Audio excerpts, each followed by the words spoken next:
Hello students,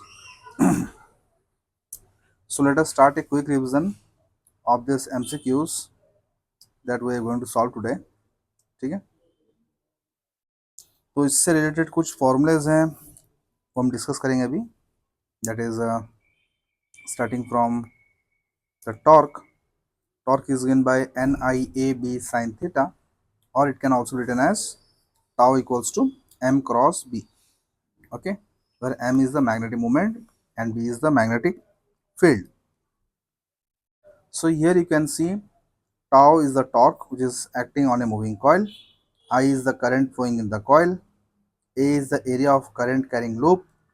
B is the magnetic field, and theta is the angle between the area or the magnetic moment and magnetic field. Okay, I hope you are clear about this formula. That is tau equals to NIAB sin theta, where m can be written as A into I into A. Okay, I into A is the what do you say that magnetic moment. Okay, so m cross b can be written as IA cross b or IAB sin theta for a single coil. If there are n number of turns, then I can write into n, so it will be n into IAB sin theta. Okay, next. So the torque when the coil rotates, then it generates a restoring torque that is equals to C into phi, where C is the known as the torsional constant, or it is also known as couple per unit twist.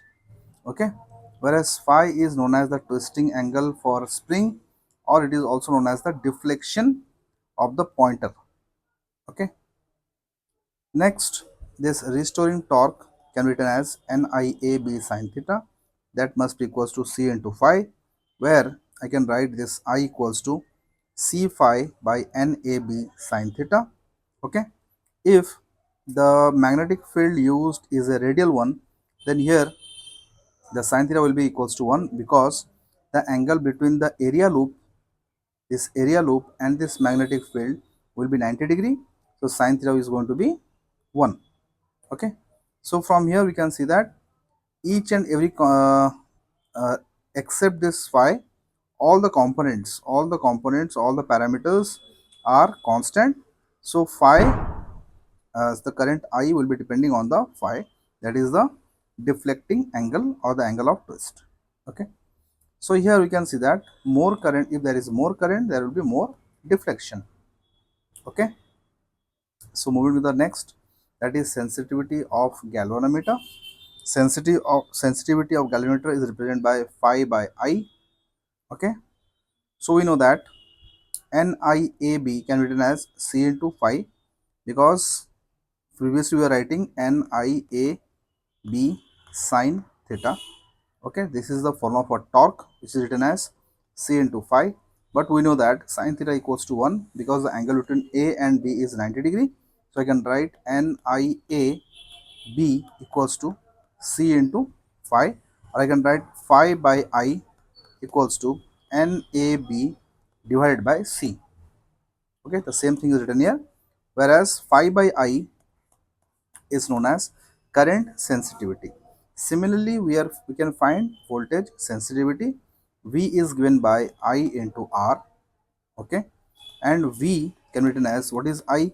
I is written as N A, sorry, I can be written as, I can write from here, that is I can be written as C phi by NAB.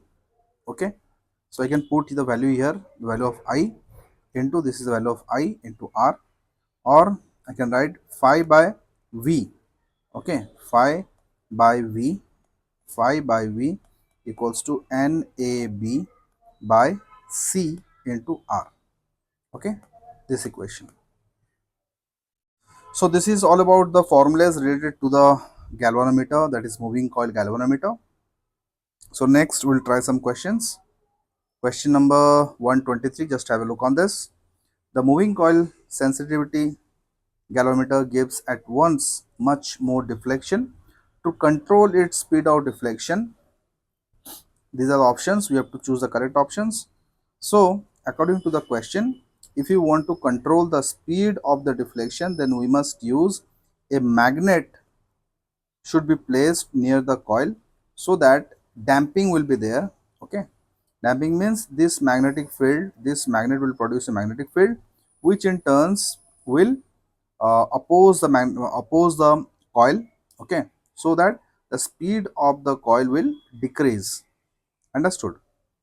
So the option for question number 123 is question answer number 2, option number 2. Okay, similarly we can find for another question, that is question number 124. In a moving coil galvanometer, the deflection of the coil theta, okay, theta, here it is given theta, but we know that the deflection is given by angle phi. Okay, that's the only difference, is related to the electric current I by the relation. We know that I is directly proportional to the deflecting angle phi. So I can write option number 2 is the correct answer. Okay, for question number 124, option number 2. Okay, next, moving to the question number 125. The sensitiveness of a moving coil galvanometer can be increased by decreasing. Okay, so we know that current or the phi by I, current sensitivity, is given by NBA by C. Yes, NBA by C. From here you can see this one. Okay, phi by I.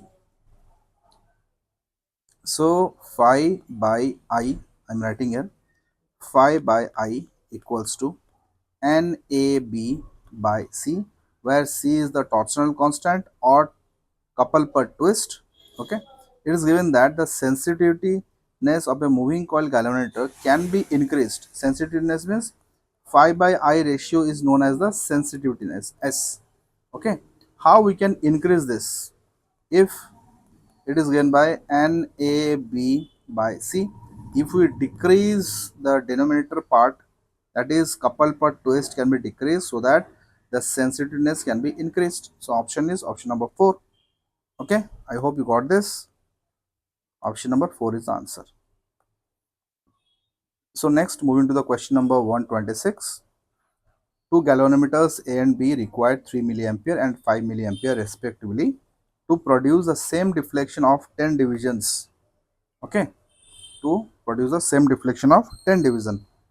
So here you can see the sensitiveness of one is given by phi by I1, whereas the sensitiveness of B is given by phi by I2.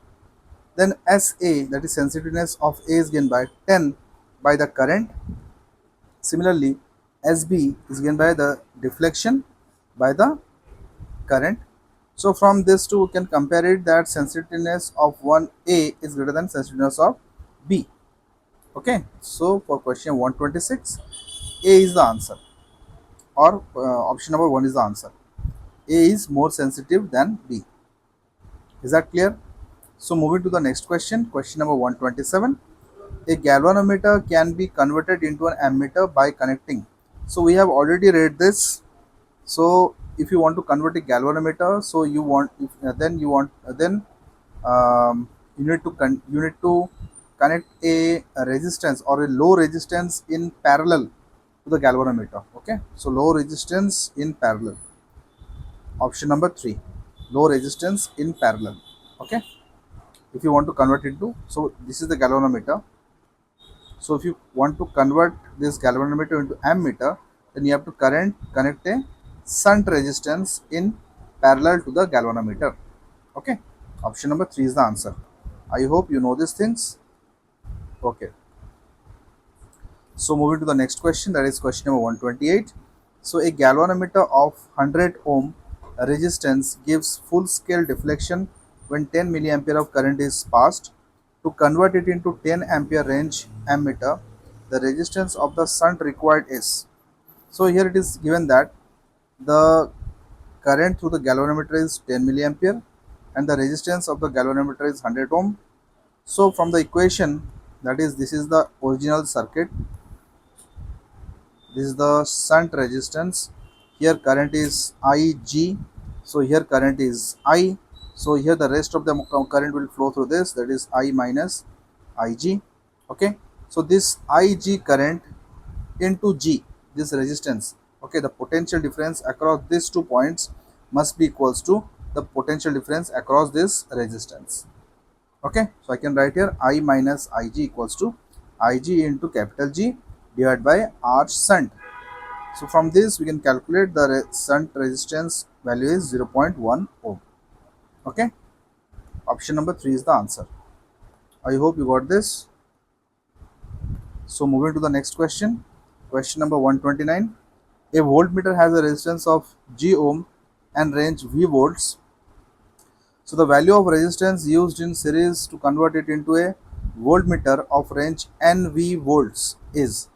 Okay, so in the question it is given that a voltmeter has a resistance of G ohm. So a voltmeter, how it looks like a voltmeter looks like this.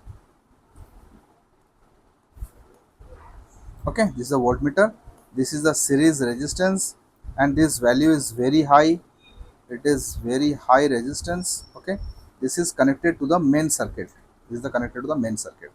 Okay, so if the potential difference across this is NV, okay, NV is the potential difference across this, so we know that this current is flowing through here.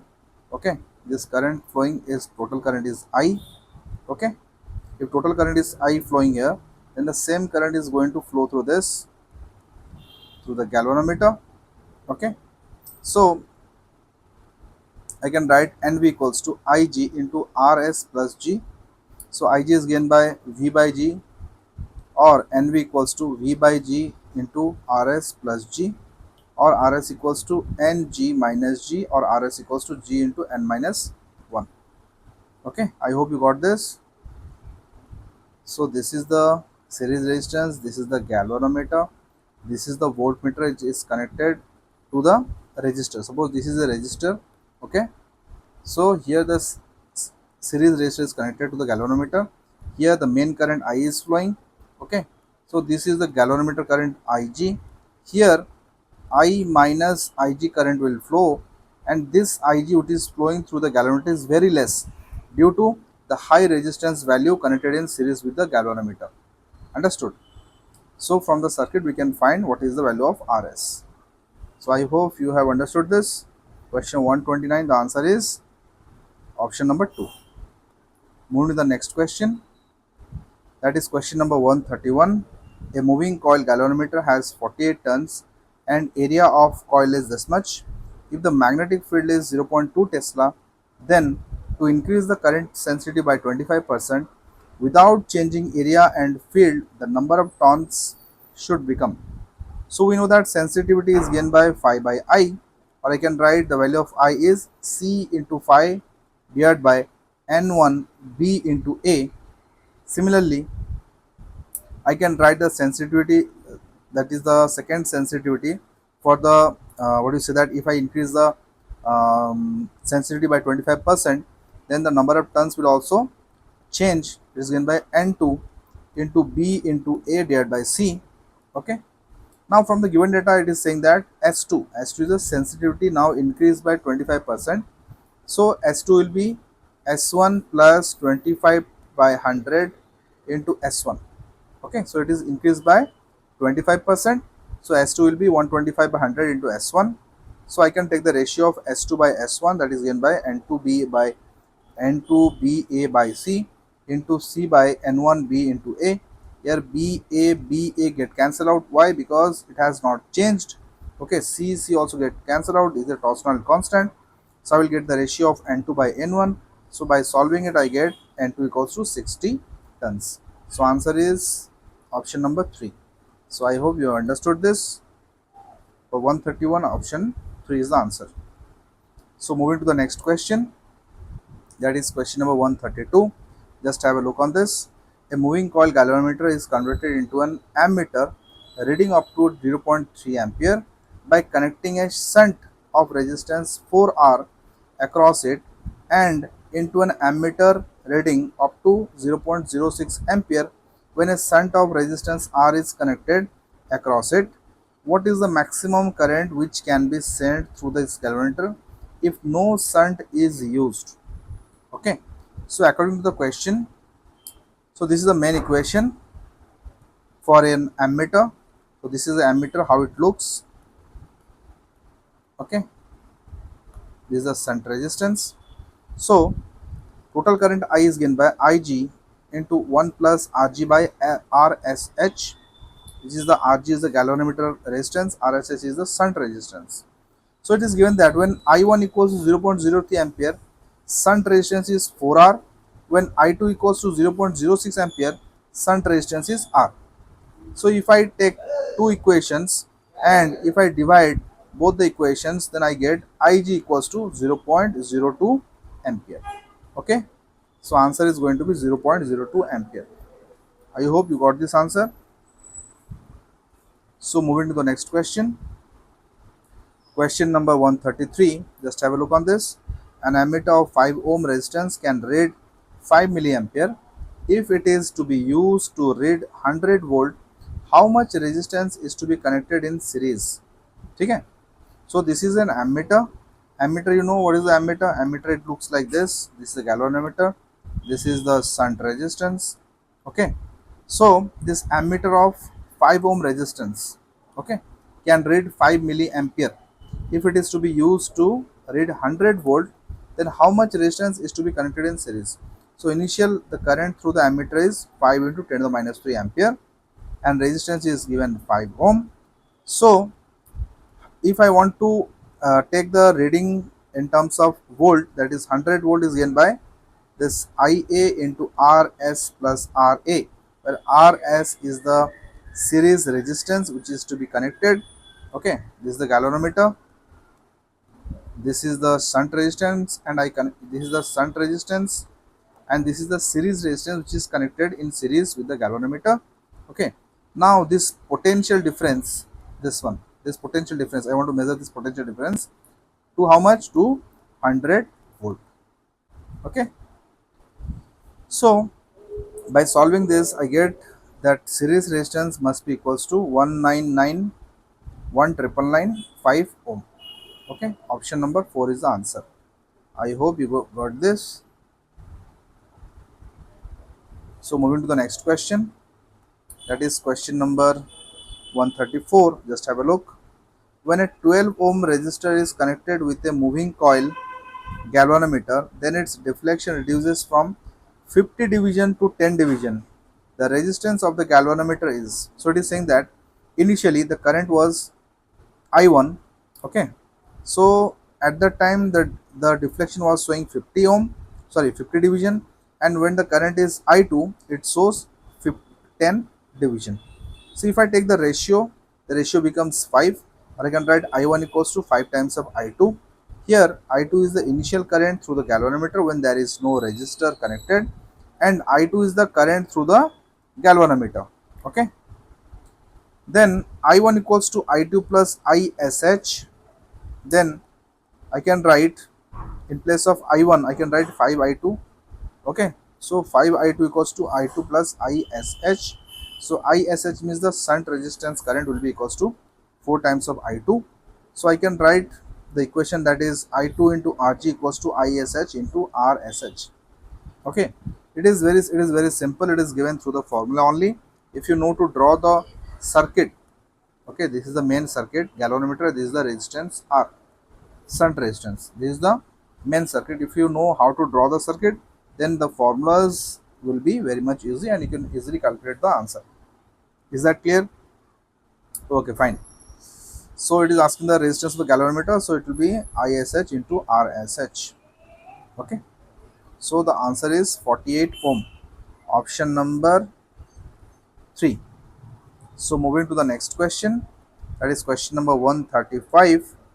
So it is saying that a galvanometer of resistance 25 ohm gives full scale deflection for a current of 10 milliampere is to be changed into a voltmeter of range 100 volt by connecting a resistance of R in series with the galvanometer.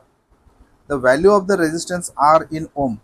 So we know that the resistance of the galvanometer is given how much? 25 ohm, and the current through the galvanometer is 10 milliampere. So when it is converted into a voltmeter, okay, then this potential difference 100 ohm is given by Ig into Rg plus Rsh, because now this galvanometer resistance will have a series resistance connected in series. Okay, if I solve it, I will get the value of that is series resistance connected in the galvanometer, that is 9975 ohm. Okay, so answer is option number 4. Okay, so moving to the next question, that is question number 136. The resistance of the galvanometer is 50 ohm and the current required to give the full scale deflection is 100 microampere. In order to convert it into an ammeter reading of up to 10 ampere, it is necessary to put a resistance of. So it is given the resistance of the galvanometer is 50 ohm, current through the galvanometer is 100 microampere. So from the circuit, I can find what is I minus Ig. This is the current going through the shunt resistance. Okay, it is given by that potential, that is the total current will be V by R. So V is the nothing but it is equivalent to the potential drop across the galvanometer also, that is Ig into 50 divided by RSH. So from here I can calculate the RSH, which is going to be 5 into 10 to the power minus 4, and we know that the shunt resistance is always connected in parallel to the galvanometer. Okay, so option is for 36 option number 2. Okay, so moving to the next question, that is question number 137. So a galvanometer has a resistance of 20 ohm and reads full scale when 0.2 volt is applied across it. To convert it into a 10 ampere ammeter, the galvanometer coil should have a. Okay, so it is given that the resistance of the galvanometer is given 20 ohm. So 20 and also it is saying that 0.2 volt, okay, is applied across it. That must be equals to potential drop across the galvanometer. So from here I can find what is Ig, that is 0.01 ampere. Now to convert it into an ammeter, okay, so I minus Ig equals to Ig into Rg, which is the potential drop across the galvanometer divided by the shunt resistance. So from here I can find the what is the value of the shunt resistance, which is gained by 0.02 ohm, and the shunt resistance obviously it will be connected in parallel. Okay, so answer is going to be 0.02 ohm connected resistors connected across it. Okay, option is option number 2. For 137, option number 2 is the answer. So moving to the next question, that is question number 138. Just have a look on this. The resistance R1 and R2 both have the resistance of 60 ohm each, are connected in series. The potential difference between A and B, is 120 volt. Okay, now it is saying that what will happen, what will be the reading of the voltmeter connected between the point C and D if resistance of voltmeter is 120 ohm.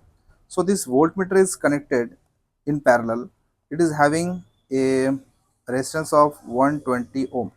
So we know that a voltmeter consists of a galvanometer connected with a series resistance. Okay, now this is connected through the, what do you say, that this resistance R2 is connected through a voltmeter. Voltmeter means it will have a series resistance and a galvanometer, this one like this. Okay, series resistance and this galvanometer.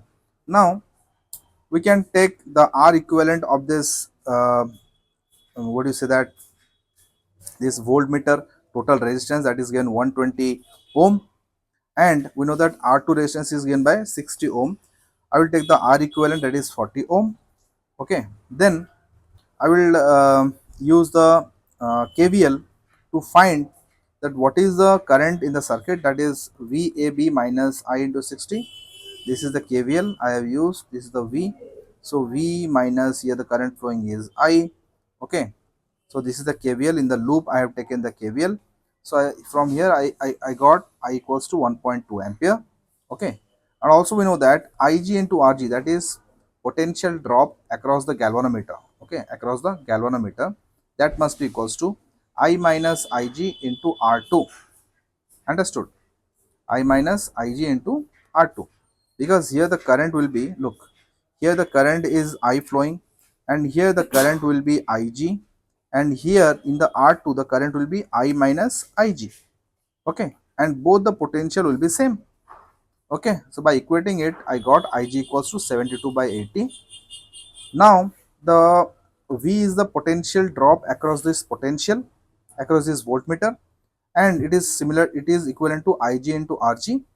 So from this I got V equals to 48 volt. So the voltmeter reads 48 volt. Okay, so the answer to this question is option number 1, that is 48 volt. Is that clear? Fine. So moving to the next question.